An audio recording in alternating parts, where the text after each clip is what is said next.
सभी लोगों ने, आप लोगों ने अभी सुना जो गुरुजी ने कहा, और उसके ऊपर आप लोग का कहना है कि आजकल की जनरेशन नहीं मानती है।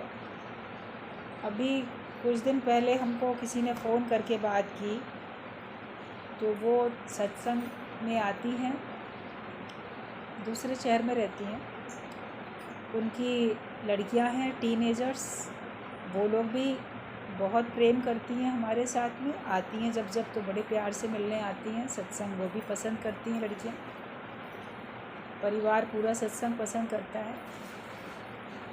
तो उसने पूछा कि मेरी लड़की ये कह रही थी कि हमारे धर्म में अच्छी बातें क्यों नहीं सिखाई जाती, और हमारे शास्त्रों में गलत काम करने की मना क्यों नहीं लिखी हुई है। तो वो ये बता रही थी कि जो उसके क्लास में मॉमडन सहेलियां हैं, लड़कियां हैं, तो वो मॉमडन लड़कियां जो हैं अभी आजकल अपने धर्म की बड़ी बढ़ाई करती हैं। हमारा धर्म इतना अच्छा है, हमारे धर्म में ये मना है तो वो मना है, इसीलिए हम लोग सब वो ठीक रहते हैं, सधे रहते हैं। जैसे जिन जिन लोगों ने भी Kerala file, Kerala story picture देखी होगी, उसमें भी वो मुसलमान लोग अपने धर्म को लेके उनकी बड़ी तारीफ़ें कर करके हिंदू लड़कियों को अपनी ओर आकर्षित करते थे, अपने धर्म की ओर। ऐसा उसमें था, हमने तो नहीं देखी वो फिल्म अभी, लेकिन और लोगों ने जिन्होंने देखी उन्होंने बताया था। तो वो कहने लगी कि वो लड़कियां कहती हैं, मॉमडन लड़कियां, हमारे धर्म में तो बिल्कुल मना है, दूसरे धर्म के लोगों से भी प्यार मोहब्बत करना और या अपने ही ये लव मैरिज करना वगैरह इस प्रकार की मना है, और हिंदू धर्म में तो मना ही नहीं है। वो लड़कियां बिना शादी करे भी जा के रहती हैं लड़कों के साथ, चाहे वो हिंदू लड़के हों, चाहे वो मुसलमान लड़के हों, या मुसलमान हिंदू का नाम रख के करते हों।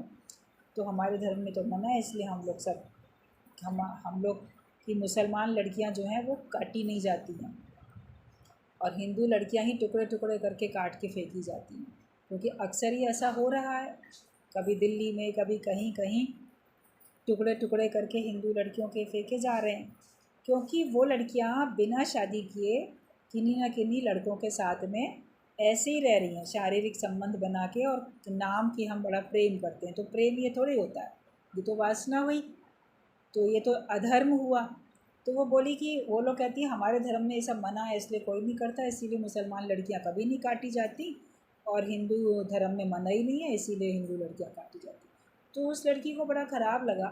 वो घर में अपनी माँ से पूछ रही थी कि आखिरकार हमारे धर्म में मना क्यों नहीं है। तो उसने हमसे बात करी, हमने कहा हमारे धर्म में भी मना है, हमारे धर्म में कोई हामी थोड़ी भर दी गई है, मना है, लेकिन हमारे धर्म के बारे में बच्चों को बताया नहीं जाता, और उस पर सख्ती से अमल करने के लिए नहीं कहा जाता है। बच्चों के हाथ की कठपुतली बन गए हैं माता पिता। 1 साल का बच्चा होगा, मोबाइल के लिए ज़िद करेगा, उसके हाथ में मोबाइल पकड़ाएंगे। 6 महीने का, साल भर का बच्चा होगा, वो मोबाइल के लिए छीनेगा माँ के हाथ से, पिता के हाथ से, उसको पकड़ा देंगे। तो क्या आप समझते हो बड़े होने तक आप उसके हाथ से छीन पाओगे मोबाइल? जब उतने छोटे बच्चे पे तुम्हारा ज़ोर नहीं है, उसको और खिलौने क्यों नहीं देते हो खेलने के लिए? जब बच्चा देखता है कि मेरा माँ, मेरा पिता और घर में जितने भी लोग हैं बड़े, सबके हाथ में अपना अपना अलग मोबाइल है और वो उसी में बिज़ी हैं, तो बच्चा सोचता है कि यही सबसे अच्छी चीज़ है, सबके हाथ में तो मेरे हाथ में क्यों नहीं है। तो सीख तो रहा है ना, शिक्षा ले रहा है वो बच्चा, इसी तरीके से सीख रहा है। उसको लगता है कि मेरे को भी ये चीज़ मिलनी चाहिए। जैसा बच्चा घर में सबको देखता है वैसे ही तो कार्य करता है, और वही वो सीखता भी है। तो वहीं से शुरुआत आप देखो ख़राब होती है। और जब उस पर ज़ोर नहीं है, फिर छोटा बच्चा थोड़ा सा बड़ा होगा, मैं ये नहीं खाता, मैं वो नहीं खाता, उसकी पसंद का ही दो बना के, दूसरी चीज़ तो मैं खाऊंगा ही नहीं, तो ये तो खाता ही नहीं है। तो फिर उस हिसाब से आप देखो, वहाँ आपका बच्चों पे ज़ोर नहीं चलता। जो चीज़ें आप खाते हो वो आपके बच्चे क्यों नहीं खाते, उनको क्यों नहीं पसंद है। आप उनको इतने प्यार से समझाई खिलाओ कि इसमें बहुत पौष्टिक तत्व हैं, तुम ताकतवर बनोगे, तुम बड़े बनोगे, बुद्धिमान बनोगे, होशियार बनोगे। ऐसे ऐसे करके बच्चों को उस अच्छे खाने के प्रति एक आकर्षण दिलाया जाता है, अच्छा खाना खाने के प्रति और पौष्टिक सात्विक खाने के प्रति। तो उस पर आपका ज़ोर नहीं है। मोबाइल हाथ में पकड़ा दिया, उस पर ज़ोर नहीं है। खाना कैसा खाएगा तो उसके हिसाब से ही करेंगे। कोई लोग घर में अपने बच्चों के लिए अलग नाश्ता बना रहे हैं, तो अपने लिए अलग, तो पति के लिए अलग, तो सास ससुर के अलग। घर में 4-4 5-5 प्रकार के तो नाश्ते बन रहे हैं, सबकी पसंद के हिसाब। सबकी पसंद एक क्यों नहीं है? आवश्यकता हो तो बात अलग है, भाई कोई बीमार है उसको वो चीज़ देनी है, या किसी को कोई चीज़ सूट नहीं करती इसलिए उसको वो चीज़ देनी है, वो एक अलग बात हो जाती है। लेकिन केवल नहीं वो ये नहीं खाता, वो नहीं खाता। एक जगह एक बार एक के घर में गए, दाल चावल सब्ज़ी रोटी जैसे बनती है बनी, तो 2 प्रकार की दाल बनी हुई थी। हमने कहा एक ही बस 2 प्रकार की सब्ज़ियाँ तो होती हैं, अभी 2 प्रकार की दाल क्यों बनाई हैं? नहीं, ये वाली दाल फलाना नहीं खाता, ये वाली दाल फलाना नहीं खाता, तो उसने दोनों उन लोग की पसंद की अलग अलग 2 तरह की दालें बन रही हैं, तो 4 तरह की सब्ज़ियाँ बन रही हैं एट ए टाइम। तो सारे हर दाल हर सब्ज़ी हर बच्चा क्यों नहीं खाना चाहता है? उसको खिलाओ ज़बरदस्ती, उसको उसके उपयोगिता बताओ। वो शुरू से ही तो आदत डालनी पड़ती है। फिर पढ़ाई का समय, कैसा समय, कितने बजे पढ़ना है, कितने बजे खेलना है, वो सब टाइम टेबल बच्चों का जैसे स्कूल में होता है तो घर में बना के दो। थोड़ा सा तो अनुशासन रखना पड़ेगा ना शुरू में, वो नहीं रखेंगे। आजकल सारी पढ़ाई ज़्यादातर ऑनलाइन होने लगी है, और ख़ास करके कोरोना जब से आया तब से तो और ज़्यादा होने लगी। पहले से भी था बहुत सारा वर्क, उसमें बच्चों की आँखों के ऊपर ज़ोर पड़ता है, मोबाइल के ऊपर देखने में और पढ़ने में ज़ोर पड़ता है, तो बच्चों की आँखें जल्दी ख़राब होती हैं। एक किसी डॉक्टर ने बताया कि अगर ऑनलाइन पढ़ाना ही या पढ़ना कंपलसरी है तो मोबाइल के बदले आप लैपटॉप दो, कंप्यूटर दो, उस पर थोड़ा दूर से बैठ के वो पढ़ेगा। और वरना क्या होता है कि वो पास में हाथ में ले लेके टेढ़े मेढ़े कैसे भी बैठे जागे लेटे बैठे करते हैं, उससे उनकी आँखों के ऊपर ज़्यादा बुरा प्रभाव पड़ता है। फिर उसमें वो क्या पढ़ रहे हैं या क्या देख रहे हैं या क्या सुन रहे हैं, तो माँ बाप उस पर बॉदर भी नहीं करते। पहले ज़माने में जो बच्चे पढ़ना नहीं चाहते थे, किताबों के बीच में नॉवल या स्टोरी बुक रख के पढ़ते थे। अभी मोबाइल में माता पिता को की आहट आएगी, आते हुए देखेंगे तो झट से उसको चेंज कर देंगे, जब वो चले गए तो फिर अपनी पसंद का कुछ भी देखेंगे।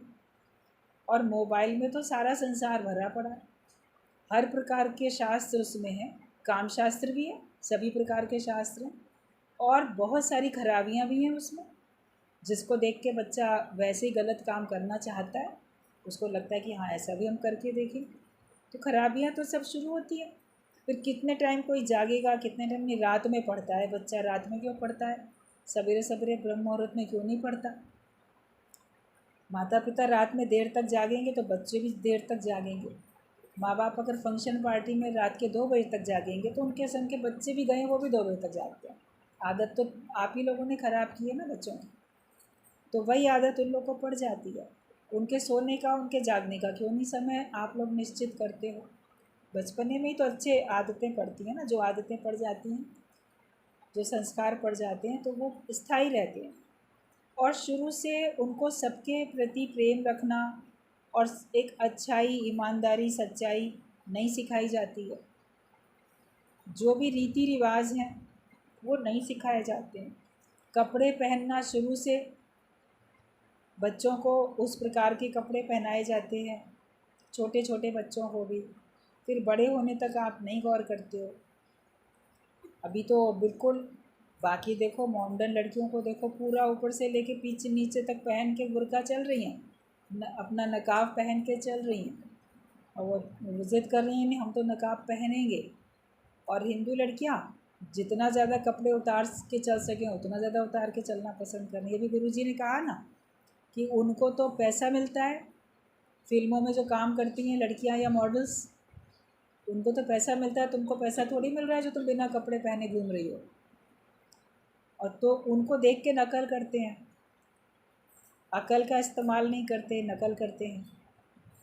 और सबसे बड़ी बात यह है कि जो धार्मिक शिक्षा देनी चाहिए धर्म के हिसाब से चलाने के लिए, वो आप लोग अपने बच्चों को नहीं देते हो।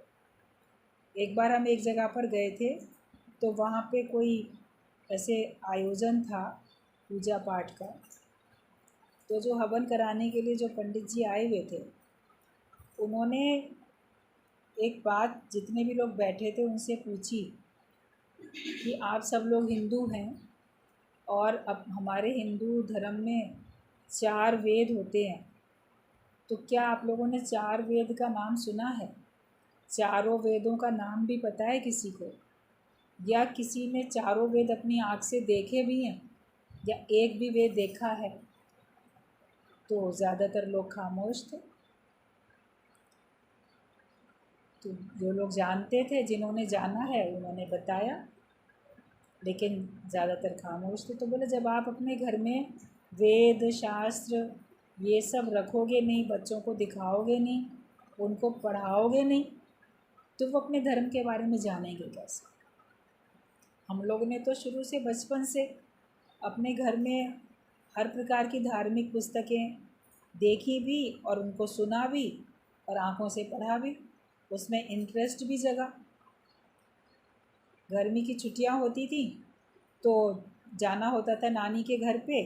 अक्सर ही लोग पहले ज़माने में जाते थे, लेडीज़ भी अपने मायके तभी जाती थी, बच्चों की छुट्टियाँ हो जाती थी, चलो महीना 15 दिन अब मायके में रह के आएंगे। तो हम लोग जब वहाँ जाते थे तो दौड़ के पहले जाके सबसे पहले पहले उनके पूजा घर में ही बैठ जाते थे, नानी के घर में। उनके पास बहुत बहुत सारी किताबें होती थी, उनको एज ए स्टोरी पढ़ने के लिए करने के लिए बड़ा अच्छा लगता था, वो पढ़ते थे। और अपने घर में भी हम देखते थे कि रात के समय सोने से पहले माँ हमारी बैठ जाती थी, कभी कोई सा पुराण, कभी शिव पुराण, कभी कोई कुछ, रात में सोने से पहले वो खुद भी रीडिंग लगा के पढ़ती थी और हम लोग को सुनाती थी। तो वही सुनते थे, इंटरेस्ट लगता था, और फिर उसी को सुन के सोते भी थे। एक आदत सी खुराक थी कि हाँ सोने से पहले हम लोग को ये सुनना है, और जब वो ख़त्म हो जाए तो उसके बाद कुछ और। तो एक बात थी ना कि हाँ सोते समय भी बच्चा अपने माँ के सामने सो रहा है और अच्छी बात सुन के सो रहा है। सत्संग में जब नारायणी भगवान ने ये बात बोली कि सोने से पहले कम से कम 1 घंटा पहले, 2 घंटा पहले, और जागने के 1-2 घंटे बाद तक आपके में अंदर केवल ज्ञान का चिंतन चलना चाहिए, केवल भगवान का ज्ञान का चिंतन चलना चाहिए। जब सारे काम करके लेटते हो सोने के लिए, तो एकदम से तो बिस्तर पे लेटते के साथ ही तकिए पे सर रखते तो नींद आ नहीं जाती है। 5 मिनट, 10 मिनट, 15 मिनट, 20 मिनट, कुछ तो टाइम लगता है ना नींद आने में। तो उस समय क्या सोचते हो? उस समय तो कोई ज्ञान जो दिन भर में चला वो उसको सुनो, उसको सोचो, चिंतन भगवान का करो, अपने स्वरूप का करो, भगवान का कोई गुरु का कोई सत्संग का भजन कोई गुनगुनाओ, और सवेरे उसी ख्याल में सो जाओगे तो नींद आपकी अच्छी आएगी। और सवेरे उठते के साथ ही निराकार का, ब्रह्म का वही भाव रखते हुए उठो, और उठते के साथ ही एकदम तो स्प्रिंग की तरह बिस्तर से नहीं उठ जाओगे। और उस समय सब लोग सोए भी रहते हैं घर के लोग, मगर उठने के बाद पहला जो विचार करो तो अपने सत्संग का विचार करो। तो उसके लिए शुरू से आदत डालनी पड़ती है ना बच्चों को। पहले ज़माने में दादी नानी सब कहानियाँ सुनाती थी छोटे बच्चों को, तो सारी कहानियाँ सब भगवान के भक्तों की होती थी, या अच्छे महान व्यक्तियों की होती थी, अच्छाई की होती थी, कुछ उसमें मॉरल कोई टीचिंग होती थी। तो अब वो पैटर्न चूँकि चेंज है, सत्संग इस मामले में थोड़ी सी मदद करता है। तो आज जो भी खराबियाँ समाज में दिखती हैं, जो गुरुजी ने अभी इतना कहा, जिन जिन लोगों ने भी सुना होगा, देखते हैं कि सत्संग में आने वाले परिवारों की लड़कियां ही बिल्कुल जैसे बताया इतने छोटे छोटे कपड़े पहन के घूम रही हैं, जवान जवान लड़कियां, बड़ी बड़ी लड़कियां, अच्छी हेल्दी लड़कियां भी, पूरा अपने को चाह रही हैं कि बस जितना ज़रूरी है उतना ही ढका जा रहा है अपने आप, बाकी नहीं ढक रही हैं। तो ज़ोर नहीं है, क्योंकि शुरू से ही उनके ऊपर अंकुश नहीं रखा गया, इसीलिए ज़ोर नहीं है। तो थोड़ी सी शुरू से ही हर एक को अनुशासन में रखने की आवश्यकता है। और आज के समय में जब कहते अब पछताए होत क्या जब चिड़िया चुग गई खेत, आज के समय में पछताओ नहीं, लेकिन अगर चिड़िया खेत चुग चुकी हैं तो दोबारा से तो खेती करोगे, पछताओगे तो नहीं ना, और दोबारा से सावधानी रखोगे। अच्छाई और सच्चाई का बीज बोते रहो, उनको इस बात में समझाते रहो कि अपने धर्म के हिसाब से चलने में, शालीनता से चलने में तुम्हारी महानता है, शालीनता से चलने में तुम्हारी सुंदरता और अधिक निखर के आती है। और ये तो धन बोला जाता है ना, कन्या जो है वो धन बोली जाती है, लक्ष्मी का रूप बोली जाती है। तो धन को तो संभाल के रखते हैं ना, धन को सबके आगे, चोरों के आगे खुला थोड़ी छोड़ देते हैं, इनको तो छुपा के ही रखा जाता है। तो अपने को थोड़ा मर्यादित हर एक को रखना आना चाहिए। फिर रह गई बात रीति रिवाज की, तो जब खुद रीति रिवाज नहीं करेंगे तो कैसे चलाएंगे, बाकी लोग कैसे चलेंगे। एक बार किसी की मृत्यु हुई तो गए जब हम लोग उसके घर में, तो वहाँ पे अब बाबा की मान लो मृत्यु हो गई थी, तो जो पोता था, अब आजकल बच्चे तो हिंदुओं के दो ही दो होते हैं, एक लड़का एक लड़की, एक लड़का एक लड़की, बस इतना ही होता है। तो अकेला तो एक पोता। तो ऐसे लोगों ने पूछा कि वो नहीं आया, या कहीं पे पढ़ रहा था किसी दूसरे शहर में। तो उसकी माँ ने कहा, मतलब जिसकी मृत्यु हुई थी तो उसके बेटा बहू तो थे ही वहीं पे, मगर उस बेटे का बेटा जो था वो कहीं दूसरे शहर में पढ़ रहा था, जवान लड़का था। तो बोली नहीं, मैंने तो उसको मना कर दिया। बहू कहती है मैंने मना कर दिया कि तुम क्या करोगे आके, और तुम वहीं पर ही रहो, और पढ़ना है भी तो तुमको, ये करना है वो करना है, यहाँ तो हम लोग हैं ही। तो हमने मना कर दिया। तो हमें मन ही मन लगा कि बहू ने आज दादा के अगर ऐसा मृत्यु हो गई है तो सगा अपना उसका इकलौता एक पोता, उसको भी आने के लिए मना कर दिया, जवान लड़का। जब वो अपने घर में अपने वाले के लिए नहीं आएगा, और वो पूरा 12-13 दिन में कितने रीति रिवाज होते हैं वो अपनी आँख से देखेगा नहीं, तो सीखेगा कैसे भाई। ऐसे मोमेंट पे तो सुनने वाले भी लोग किसी और के पास भी चले जाते हैं। तो जब वो अपने ही इतना वो उसको सेल्फिश बनाया जाएगा कि नहीं तुम पहले अपनी पढ़ाई देखो, पहले अपना ये देखो, तो फिर ऐसे ही आगे भी चल के वो बोलेगा मनी माइंडेड भी, पहले मैं अपना सुख देख रहा हूँ, मैं तो बाद में जाऊँगा, क्या मतलब जाने का, वहाँ और लोग तो हैं ही, कंडोलेंस के लिए किसी और के पास कभी भी चले जाएंगे। तो वो सीखते नहीं है ना रीति रिवाज, मृत्यु के समय क्या क्या किया जाता है। और जब अगर पिता के साथ उसका बेटा शामिल हो तो उसको पिता या परिवार के लोग बताएं ये रीति रिवाज क्यों करने चाहिए, इनके लिए क्या क्या ज़रूरी है ये, और इनकी उपयोगिता क्या है, ये क्यों रखे गए। तो जब कोई बड़े लोग समझाएंगे नहीं तो उनको नहीं लगेगा। अभी प्रॉपर्टी लेने के लिए तो पूरी फुल प्रॉपर्टी, सारी ज़िंदगी जिसने कमाया उसकी सारी की सारी प्रॉपर्टी तो वो ले लेंगे। किसी ने 10 साल 20 साल 30 साल 50 साल में अपनी पूरी वो संपत्ति इकट्ठी की, तो उसका तो दादालाई जायदाद में तो मेरा हक है, उसका तो हक बन जाएगा, वो तो मुझे कानूनी तौर पे भी लेना है। तो एक पिता या एक दादा अपनी जीवन भर की जो संपत्ति है वो खुशी खुशी अपने बेटे या पोते के लिए दे के जाता है। तो क्या उन बच्चों का ये धर्म नहीं बनता कि हम उनको 13 दिन भी दे सकें उनकी याद में।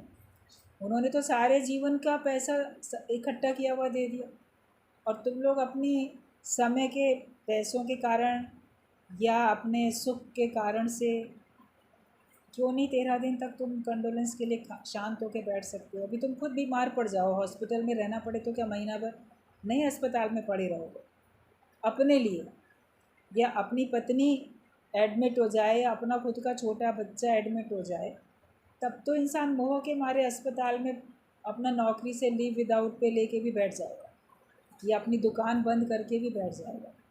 लेकिन यहाँ अरे कौन फुर्सत है 10 दिन 12 दिन रुकने की, रीति रिवाज बेकार की बातें हैं, हमारे पास कहाँ समय है।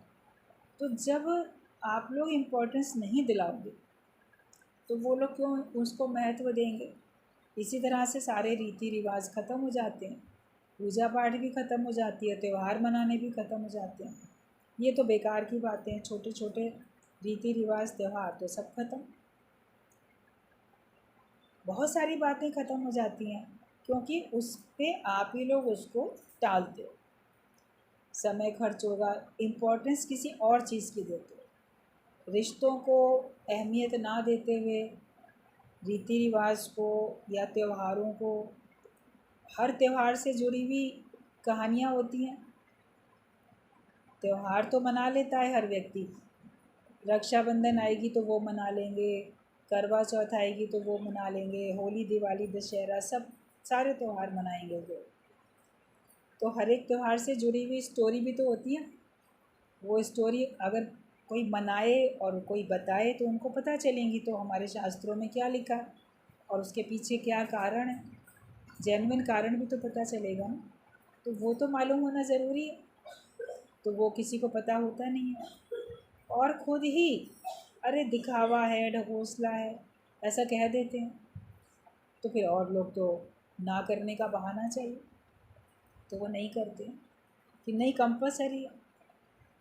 और जहाँ जो ज़रूरी बताया जाता है तो वहाँ ज़रूरी होता है।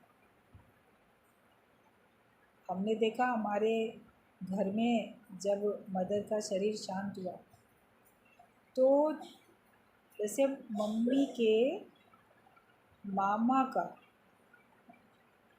उनका ताऊ का जो उनके मम्मी के ताऊ के जो बेटे थे, तो वो उनके तएरे भाई हुए हमारे मामा, उन्होंने अपने लड़के को, वो कहाँ हम लोग लखनऊ में और कहाँ वो उस समय पूना में पोस्टेड था, तो उन्होंने फ़ोन करके कहा अपने लड़के को कि नहीं बेटा तुमको जाना बहुत ज़रूरी है, तुम पहुँचो तुरंत जाओ। तो वो जैसे उसको भाई आर्मी में है, तो जैसे छुट्टी वगैरह उसने तुरंत अप्लाई की, मिली, और वहाँ से बाय एयर वो आया। तो उसको बताया ना कि हाँ जाना ज़रूरी है, ये थोड़ी कहा कि जाना ज़रूरी नहीं है। बाकी भी उनके सारे जितने भी मदर की साइड के जितने भी सब लोग थे वो लोग, और फादर की साइड के भी जो भी लोग थे, तो सब इकट्ठे ही हुए, आए ही। तो जब उनसे मामा जी से बात हुई मेरी, तब उन्होंने कहा कि नहीं, हमने उसको तुरंत कहा था कि नहीं जाना बहुत ज़रूरी है, वरना बोलते थे हम जा रहे हैं या कोई और जा रहा है तो तुम्हारा जाना क्या ज़रूरी है। कितना दूर का भी तो अगर रिश्ता हो सकता, बोले दूर और पास का नहीं रिश्ता रिश्ता हो। बोले वो चाहे सगी बहन है, चाहे चाचा की लड़की है, बहन तो बहन है हमारी, फिर बेटा हमारा भी जाएगा आएगा। तो जो इम्पोर्टेंस देता है तो फिर उसके अंदर में संस्कार बनते हैं ना, नहीं इम्पोर्टेंस देता है तो कोई संस्कार नहीं बनता। बाकी लोग चाहे 1 दिन के लिए आएँ 2 दिन के लिए आएँ, वो 13 दिन होते ही इसीलिए हैं कि कोई दूर है, वो तुरंत नहीं आ सकता, 2 दिन का रास्ता है, या तुरंत उसको छुट्टी नहीं मिलेगी, 2 दिन बाद आ सकता है। ज़रूरी नहीं है कि उसी समय उड़ के कोई आएगा, मगर वो 13 डेज़ में आप आओ, कंडोलेंस के लिए आओ, और बाकियों को भी लगे कि हमारे दुख में या हमारे इतने सपोर्टर हैं, इतने लोग खड़े हैं। मॉरल सपोर्ट मिलता है ना ऐसे हर एक को, हर एक दुख में सुख में सब एक दूसरे के लिए खड़े होते हैं। तो जब ज़रूरी बताया जाएगा तभी तो कोई आएगा। बोले नहीं हम तो जा ही रहे हैं, फलाना तो जा रहा है, तो तुम क्या करोगे जाके। उन्होंने जिनकी बात पहले बताई, उन्होंने अपने सगे लड़के को नहीं आने दिया। तो फिर हम लोग को लग रहा था कि जब वो ऐसे करेगा तो अपने माता पिता के लिए भी ऐसे ही करेगा। जब अपने दादी बाबा के लिए उसको उसके माँ बताएगी कि आना ज़रूरी नहीं है, तो वही सोचेगा ठीक है ज़रूरी नहीं है, कोई भी कर लेगा। तो थोड़ी कहीं ना कहीं पे मनी माइंडेड जब लोग हो जाते हैं तो ये सारी खराबियाँ होती हैं, और सही बात को वैल्यू नहीं देते। वो समझते हैं पैसे ही सब कुछ है, लेकिन पैसा सब कुछ नहीं होता, प्रेम बहुत मायने रखता है। और इसके अलावा जो बात है, लोगों का मन क्यों हट गया रीति रिवाज से, पूजा पाठ से, 10वां 13वीं से, इन सब चीज़ों से हिंदू धर्म में क्यों लोगों की आस्था ख़त्म होती जा रही है? क्योंकि उसको जो आयोजित करते हैं या जिनके द्वारा वो कराया जाता है पूजा पाठ, जो पंडित लोग हैं, पुजारी हैं मंदिर के या पंडित हैं कर्मकांड कराने वाले, उनके अंदर में अत्यधिक लोभ लालच है।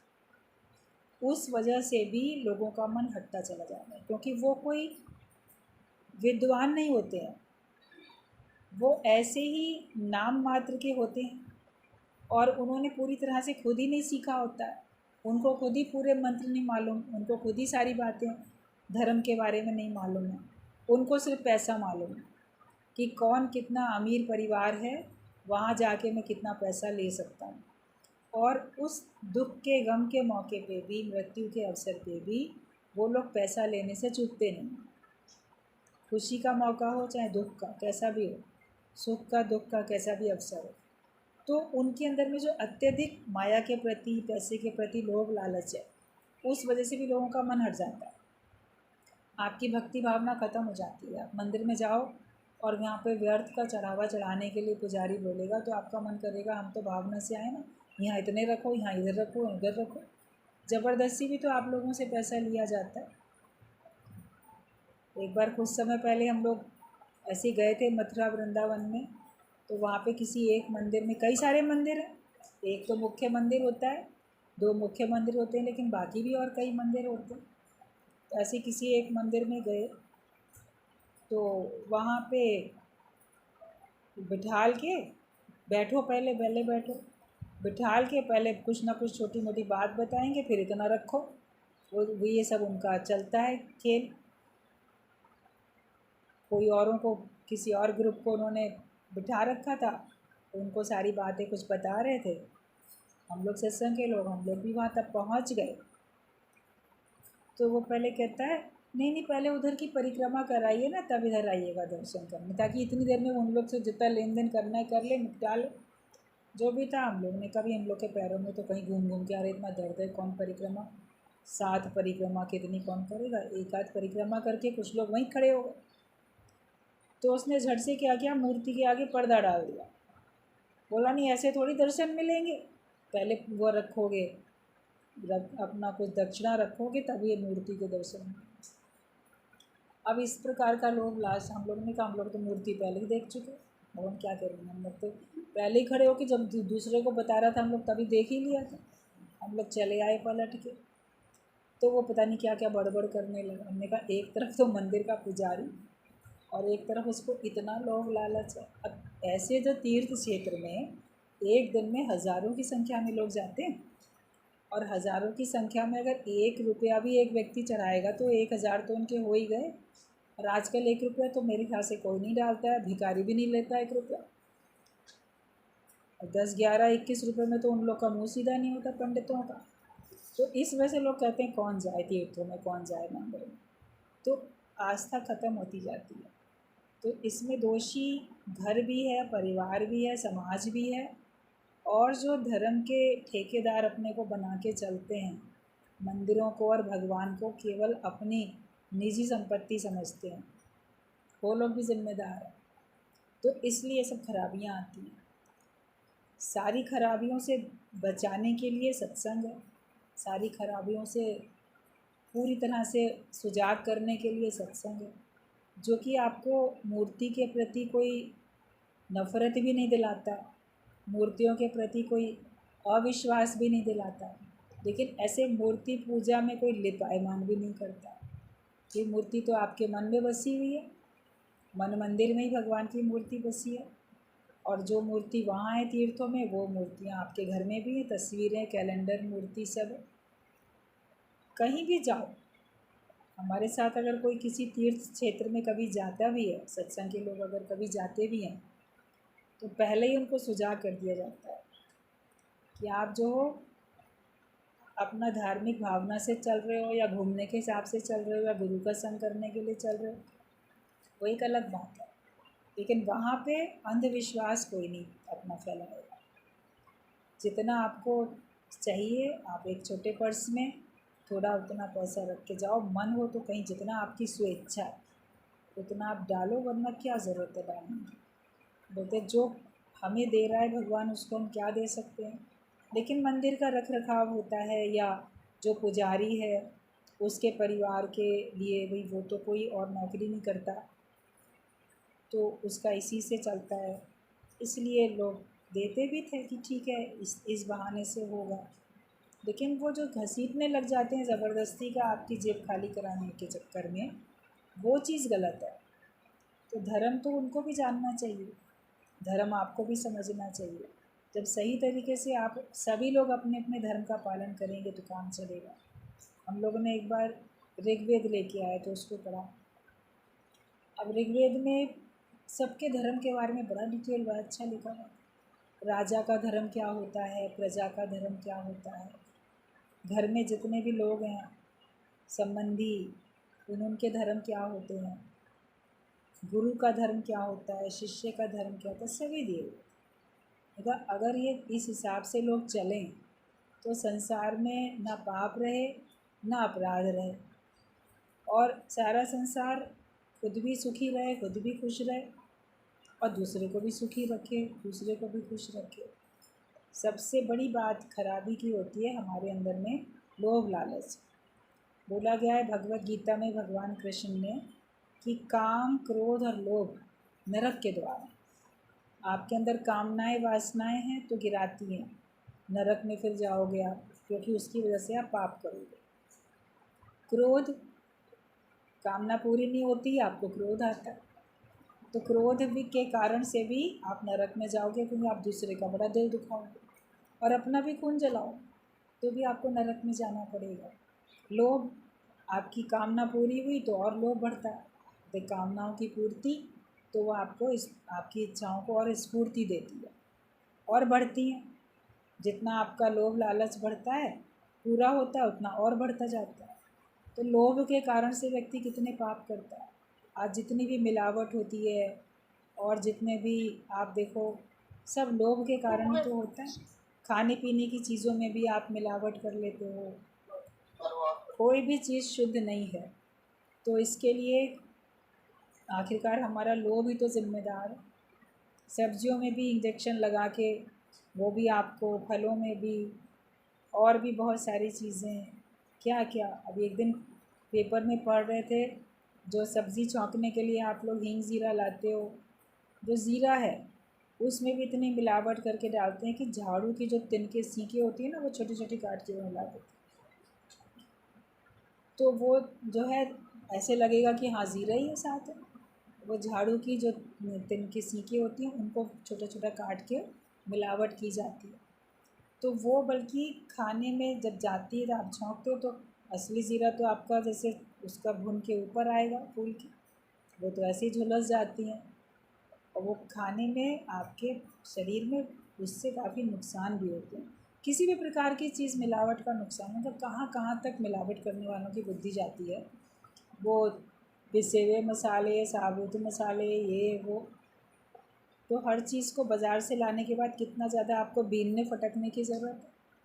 और होटल वाले थोड़ी ना बीनते फटकते हैं, हम तो ऐसे बना देते हैं। इसीलिए अक्सर आप लोग बाज़ार का खाना खा के बीमार पड़ते हो, फंक्शन पार्टी में खाना खा के, हलवाई का खाना खा के बीमार पड़ते हो। मिलावट की चीज़ें होती हैं। और घर में भी कहाँ टाइम है लेडीज़ को, मन भी नहीं है कि कोई भी मिर्च मसाले या दाल, जो भी और चीज़ें हैं, खास करके मसाले वगैरह की चीज़ें, ये ज़ीरा है, अजवाइन है, बहुत सारी चीज़ें होती हैं, मेथी वगैरह, आप पहले उसको बीनो, फिर आप पैकेट को पहले बीन के फिर आप अपनी शीशी में डाल के रखो, जिसमें भी रखना है कंटेनर में उसमें रखो। तो बीनने का तो टाइम ही नहीं है, ऐसे ही डाल दिया, ऐसे ही छौंक दिया। जिसमें पत्थर की उम्मीद है थोड़ा बहुत मोटा मोटा देख लिया, अरे तिनके तो कोई फ़र्क नहीं पड़ता, ये तो ज़ीरे के ही तिनके हैं, तो ज़ीरे वाले तिनके थोड़ी हैं, झाड़ू के तिनके, तुम्हें क्या पता, कहीं कुछ होता है। तो कितनी कितनी चीज़ों में ये सब क्यों हो रहा है, लोभ के कारण ही तो है। तो वो अपना धर्म तो नहीं समझ रहा है, लोभ के कारण माया इकट्ठी करता है, और उस माया के लिए वो कितने पाप कमाता है। क्यों पाप कमा के धन जोड़ा, कौड़ी के लिए नाता तोड़ा। सत्संग में ही आके हमको सच्चा स्वधर्म और वास्तविक धर्म को हमको सत्संग में आके ही गुरु सिखाता है। ब्रह्म ज्ञान हर एक के लिए बहुत ज़रूरी है, सच्चा ज्ञान हर एक के लिए बहुत ज़रूरी है। जब से बच्चा जन्म लेता है, जन्म लेने के पहले से उसके लिए ब्रह्म ज्ञान ज़रूरी, मतलब बच्चे की माँ को ब्रह्म ज्ञान सुनना चाहिए। तब 2-4 पीढ़ी के बाद जाके पूरी तरीके से आपको लगेगा कि हाँ सब बुराई हट गई है। लेकिन अभी आपको अपने जो भी बिगड़ी हुई संतानें हैं, जो भी खराब लोग हैं और सही नहीं समझते हैं, कहते हैं ज़ोर ना छूटे युक्त छूटे संसार। ज़ोरी ज़बरदस्ती आप नहीं उनको बता सकते, युक्तियों से आप उनको बता सकते। प्रेम से बीच बीच में भूं भूं करके कान में कोई ना कोई अच्छी बात डालो, समझाओ। और आपका उनके साथ प्रेम है, मोह है, प्रेम है, उनका भी अगर थोड़ा भी आपके साथ मोह या प्रेम होगा तो वो आपकी बात को मानेंगे। हो सकता है वो आपके जीते जी आपकी बात को ना मानें, आपकी मृत्यु के बाद मानेंगे, या कभी परिस्थितियाँ ऐसी आएंगी तो उनको पता चलेगा देखो हमारे बड़ों ने हमको ये बात समझाई थी, हमने नहीं समझी, तो आज से ही मान लेते हैं। जब जागो तब सवेरा। अच्छाई फैलाने में अच्छे लोग जो है सुस्ती करते हैं, और बुराई फैलाने में बुरे लोग चुस्ती करते हैं, बड़े तत्पर होते हैं बुराई फैलाने में। अच्छे लोग तो सोचते ही रहते हैं कोई सुनेगा कि नहीं सुनेगा, सुनेगा तो कोई क्या समझेगा, बड़ी भक्तिन बनी है, बड़ी ज्ञानी बनी है, सत्संग बता रही हैं, ये वो, संकोच के कारण ही बैठे रह जाते। तो अच्छी बात बोलने में तुमको क्या संकोच है? गुरु का कार्य करो, अच्छा सुनो और अच्छा बोलो, अच्छा समझाओ हर एक को। तो आपके दायरे में जितने लोग होंगे उन तक तो ये संदेश पहुंचेगा, वो फिर अपने दायरे वालों को बताएंगे, अपने दायरे वालों को बताएंगे, फैलता जाता है ज्ञान इसी तरह से। अगर आप निस्वार्थ भाव से शुद्ध संकल्प रख के कोई कार्य करोगे तो उसका रिज़ल्ट कभी ख़राब नहीं आएगा, उसका रिज़ल्ट हमेशा अच्छा होगा।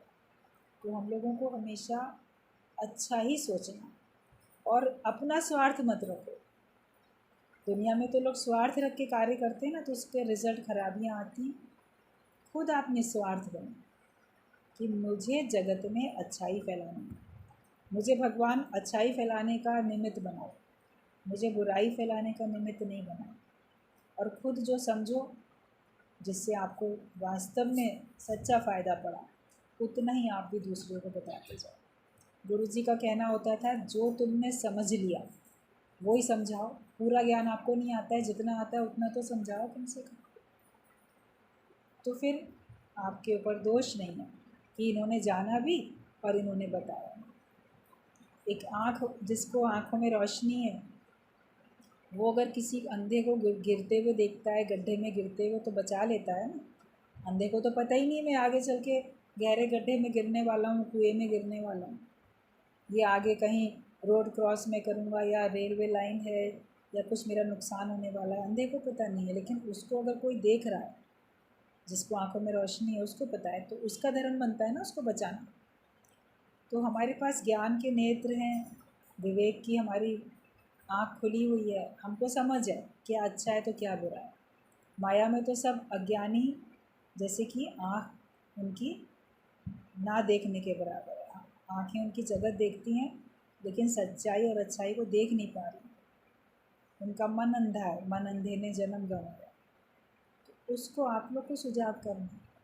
फिर अगले की मर्ज़ी है, मानेगा नहीं तो उसकी मर्ज़ी, मान लेगा तो उसकी मर्ज़ी है। ज्ञान के रास्ते पे चलो और सबको हमेशा ज्ञान की बात बताओ, और कम से कम अपने घर के बच्चों को, खास करके लड़कियों को, लड़कों को भी, सबको सही सही शिक्षा आप लोग को सब में देनी है। पढ़ाई जो है वो अपनी जगह पे है, वो हो ही रही है, बहुत अच्छी पढ़ाई आजकल हो रही है, कितने अच्छे अच्छे सब साइंटिस्ट बन रहे हैं, कितनी बड़ी बड़ी तरक्की हो रही है, चांद तक पे अपना ज्ञान पहुंचाए जा रहे हैं सब। आप लोग देखते हो ना कितना कितना हो रहा है, कैसी अच्छी सब साइंटिस्ट कितने कार्य कर रहे हैं। तो पढ़ाई में कोई कमी थोड़ी है, पढ़ाई तो बहुत अच्छी हो रही है अपने देश में। इससे अपने देश का नाम पूरे विदेश में, पूरे वर्ल्ड में नाम अपना हो रहा है, अच्छा हो रहा है, महान देश कहलाता है ये। तो संसार की पढ़ाई में कोई खराबी नहीं है, लेकिन यह है कि उस पढ़ाई को उतनी ईमानदारी के साथ कोई करे, उतनी सच्चाई के साथ करे, और जिसका मन खुराफातों में लगा होगा वो उतनी ऊंचाई तक पहुंच ही नहीं पाएगा। महान साइंटिस्ट बन सकता है क्या कोई? अच्छा कोई नहीं बन सकता। आप आजकल डॉक्टर, इंजीनियर, वकील भी बनेंगे तो पैसा कमाने के लिए। तो वो उनके लिए एक अच्छी शिक्षा ज्ञान की देनी ज़रूरी है, ताकि जिस फील्ड में जाएं, आप जो भी अपना चुनो, व्यापारी बनना है, टीचर बनना है आपको, डॉक्टर, इंजीनियर, वकील या वैज्ञानिक, आपको जो भी बनना है, पुलिस में जाना है, सेना, जिसमें भी जाना है आपको, मगर उस फील्ड में आप सच्चाई और ईमानदारी से चलोगे तो वहाँ पे भी आप उन्नति करोगे। और सच्चाई ईमानदारी पे चलने के लिए आपको सत्संग की ज़रूरत है। हर एक राही को सत्संग की ज़रूरत है। एक बार श्याम भगवान ने अपने सत्संग में कहा था कि हमको तो ये लगता है कि बिल्कुल बचपन से, शुरू से ही सबको सत्संग में आना बहुत ज़रूरी है। और ये बात सही में सब लोग फील करते हैं। आप लोग भी कभी सोचते होंगे और पहले आ जाते तो कितना अच्छा होता, बहुत सारी गलतियों को करने से बच गए होते। तो अब आ गए हो तो अच्छी बात है, और बाकी हर एक को लेके आओ। जो लोग बोले नहीं अभी तो हमको माया देखनी है, आप तो देख चुके, आपकी उम्र हो गई, अभी तो हमको देखनी है, बोलो बिल्कुल देखो, लेकिन सावधानी के साथ देखो। कोई नदी में जाना चाहता है, पानी में जाना चाहता है, बिल्कुल जाए, और गहराई में जाना चाहता है, बिल्कुल जाए, तैरना सीखे, तैरना सीख लेगा तब तो जाएगा, तो अच्छा है ना। बिना तैरे आपको कोई पानी में जाने थोड़ी देगा। आप अगर सोचो हमारा बड़ा दिल हो रहा है चले जाएं, तो पहले तैरोगे तब तो। या कोई किनारे से जंजीर बंधी होती है, उसको पकड़ के जहाँ तक वो जंजीर आपको परमिट करती है वहीं तक जा पाते, उसके आगे थोड़ी जा पाते, कितना भी मन करे। लेकिन माया में ना तो गुरु का सहारा लेंगे, ना अपने धर्म का सहारा लेंगे, कोई जंजीर नहीं पकड़ेंगे, और जहाँ तक मन पड़ रहा है वहाँ तक ऐसे ही चले जा रहे हैं। इतना ब्रह्म ज्ञान नहीं लिया कि आप उससे उपराम भी हो पाओ, तैरना भी सीख पाओ। श्याम भगवान हमेशा बोलते थे घर गृहस्थ में जाओ ज़रूर, लेकिन पहले तैरना सीखो, मतलब कि ज्ञानवान बनो, माया से उपराम होना सीखो, फिर जाओ। विवेकानंद ने भी कहा है संसार के सारे सुख लो, लेकिन अगर वो छूट जाए तो तुम रो नहीं, उस शर्त पे आप सारे सुख ले लो। गुरु भी कोई मना नहीं करता आपको घर गृहस्थ में रहने की, जाने की, किसी भी बात की आपको मना नहीं, लेकिन ज्ञान पहले पक्का। हर कर्म से पहले ज्ञान ज्योति की ज़रूरत पड़ती है। सारे वेद शास्त्र मतलब नहीं भी पढ़े, गुरु के मुख में ही वेद शास्त्र सब कुछ है।